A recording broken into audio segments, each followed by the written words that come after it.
नमस्कार दोस्तों, स्वागत है हमारे आज के वीडियो पर। दोस्तों, आज हम एक नया सब्जेक्ट लेकर के आए हैं।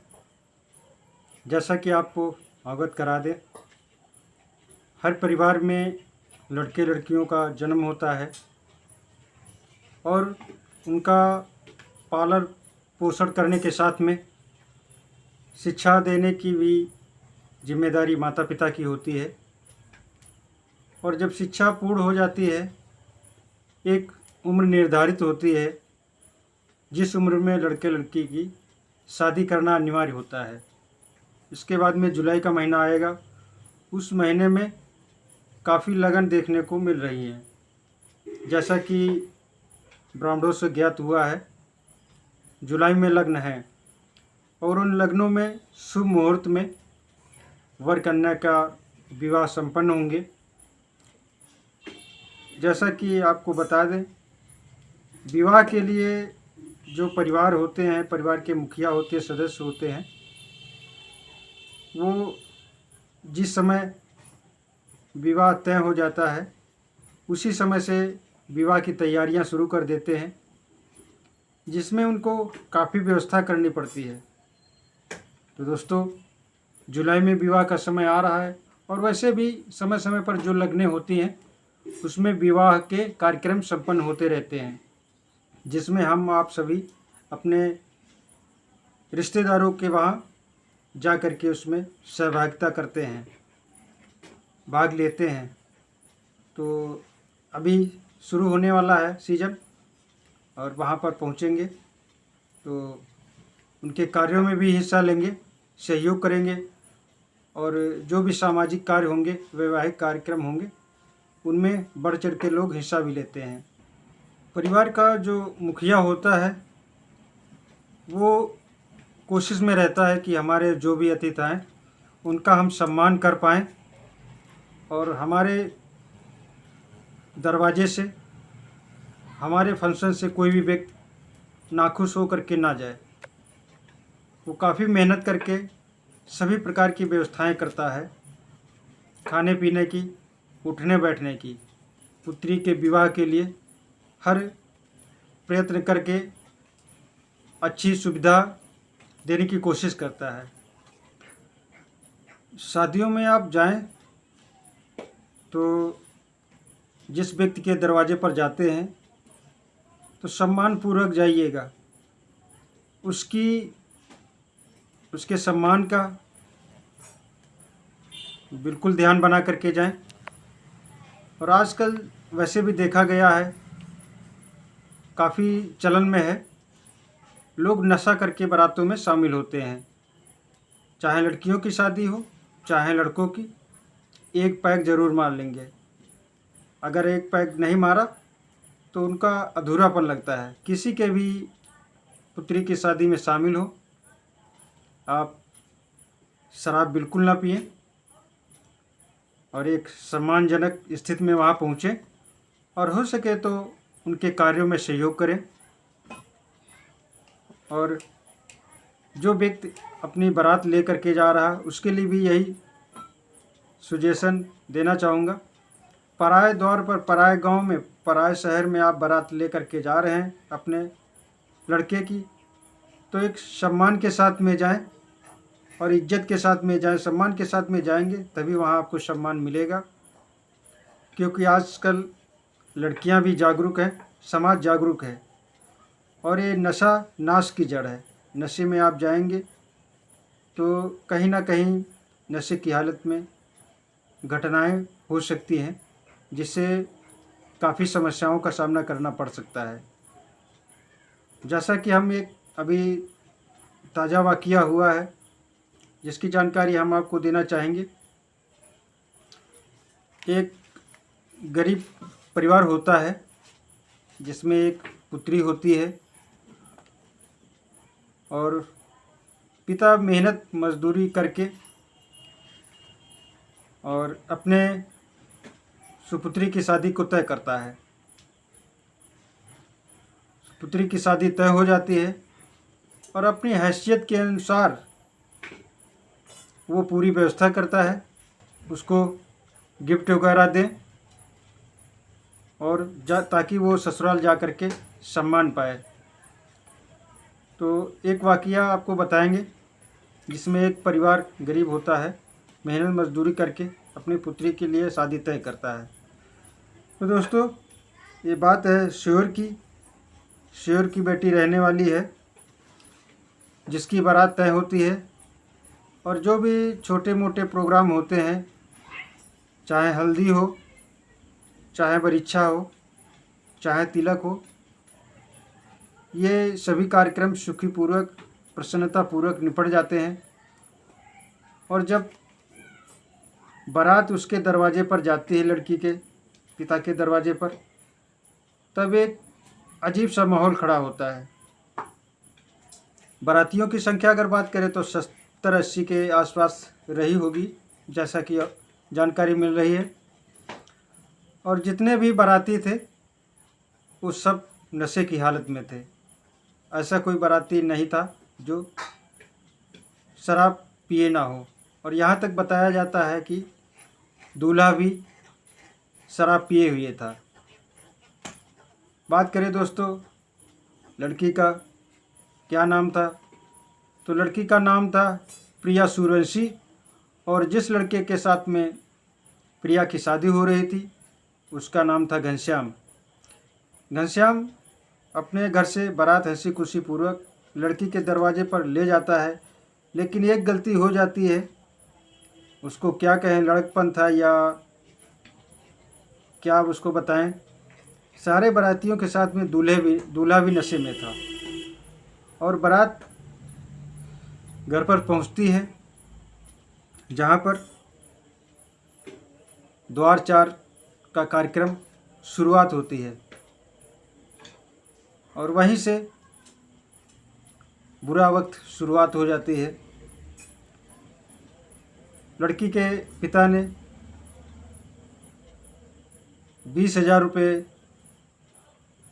द्वार चार पर रखे, जिसको दे करके लड़का भड़क गया और वो डिमांड करने लगा कि हमें 5 लाख नगद चाहिए और 4 व्हीलर चाहिए।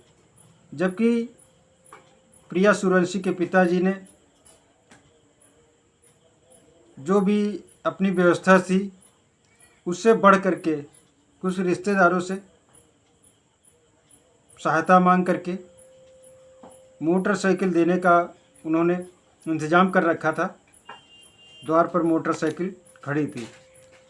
और जैसा कि हम आपको जानकारी दें, जो घरेलू सामान होता है, अलमारी हो, चाहे बेड हो, सोफ़ा हो, जो भी घरेलू सामान होता है, उसकी प्रिया सूर्यवंशी के पिता ने पूरी व्यवस्था कर रखी थी, जैसा कि हम आपको दिखा पा रहे हैं स्क्रीनशॉट पे।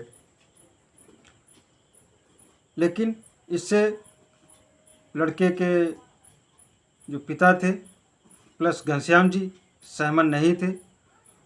और धीरे धीरे कहासुनी होते हुए एक बड़ा दंगा का रूप ले लेती है और बाराती और जनातियों में बहस होते हुए मारपीट की नौबत आ जाती है, जिसमें काफ़ी भगदड़ मच जाती है।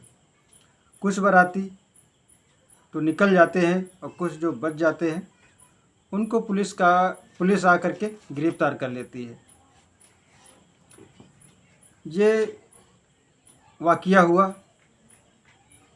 इससे पहले कि बात बिगड़े, लड़की तक बात ये जाती है और लड़की वहाँ आती है तो होने वाले अपने ससुर से हाथ जोड़कर विनती करती है कि पिताजी, हमारे पिताजी ने जैसी भी हैसियत थी उसके अनुसार भी बढ़ चढ़ करके आपको उपहार देने की कोशिश की है। और संबंध बिगाड़िए मत, क्योंकि हमारे पिताजी ने जो खाना व्यवस्था किया है अतिथियों के लिए और जो सामान की व्यवस्था किया है, एक एक पैसा जोड़ा है मेहनत मजदूरी करके। ना तो हमारे पिता की कोई सरकारी नौकरी है, ना तो हम कोई सरकारी जॉब करते हैं। प्रिया सूर्यवंशी ने बताया, हम एक प्राइवेट स्कूल में टीचर का काम करते हैं, बच्चों को पढ़ाने का काम करते हैं। और माता गृहिणी है और माँ मजदूरी भी कर लेती है। इस प्रकार से पूरी व्यवस्था कर करके शादी संपन्न हो रही थी। लेकिन ये बात घनश्याम के पिता मानने को तैयार नहीं थे। फिर लड़की ने अपना जज्बा दिखाया और वो पहले तो खुश थी, लेकिन जब उसने देखा कि उसका होने वाला पति घनश्याम भी काफ़ी नशे में है और जितने भी बाराती हैं वो भी नशे में हैं और कोई बात सुनने की हालत में नहीं है, उनकी समझ में नहीं आ रहा है, वो अपनी जिद पर अड़े हुए हैं, तो उसने अपने पिता की इज्जत को ध्यान में रखते हुए शादी से इनकार कर दिया।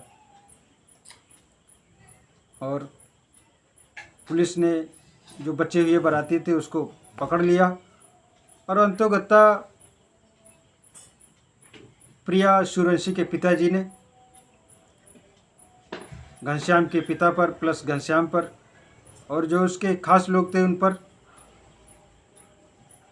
संगीन धाराओं में केस दर्ज कराया, क्योंकि उसको पता चल चुका था ये परिवार जो है लालची है, शराबी है, इसके साथ हमारा जीवन व्यतीत नहीं हो पाएगा। तो ये थी प्रिया सूर्यवंशी जी, जिन्होंने अपने जीवन की शुरुआत के ही पलों में एक अहम फैसला लिया और उन्होंने बताया कि जो भी लड़कियां हैं उनके लिए यही संदेश है, अगर आपको लगता है कि आपका पति शराबी है, जुआरी है, लालची है, लोभी है, तो उससे बिल्कुल रिश्ता ना बनाएं और ये मत सोचें कि हमारे पिता की इज्जत चली जाएगी, खाना बर्बाद होगा। ऐसा नहीं होगा। अपने जीवन को किसी कूड़ेदान में ना डालें और ये मत सोचें कि हम संघर्ष करते हुए पार हो जाएंगे। ये लड़की को फैसला लेने का अधिकार होता है। जबकि प्रिया सूर्यवंशी ने बताया कि पिताजी ने जब ये शादी तय की थी तब कोई ऐसी डिमांड नहीं थी। उन्होंने कहा था कि हमें सिर्फ लड़की चाहिए और कुछ नहीं चाहिए, जबकि लड़की शिक्षित थी, संस्कारी थी और प्राइवेट विद्यालय में छात्रों को पढ़ाने का काम करती थी।